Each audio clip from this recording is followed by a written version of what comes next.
در خانه سگ باشد درست است یا نه؟ میگویند که مکروه است.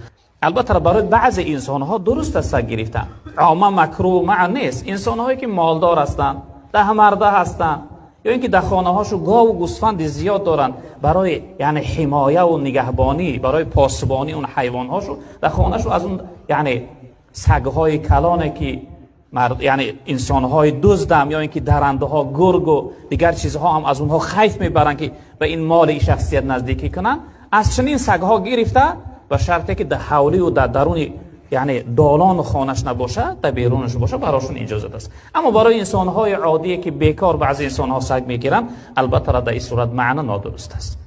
یا اینکه انسانی که از خودش خیف داشته باشد که یگان دشمن دارد، یگان شخصیت یعنی در قصد جان او هست، چنین انسان هم برای پاسبان درست است برادر عزیز. اما عادتا بیکار گرفتن سگ نادرست است.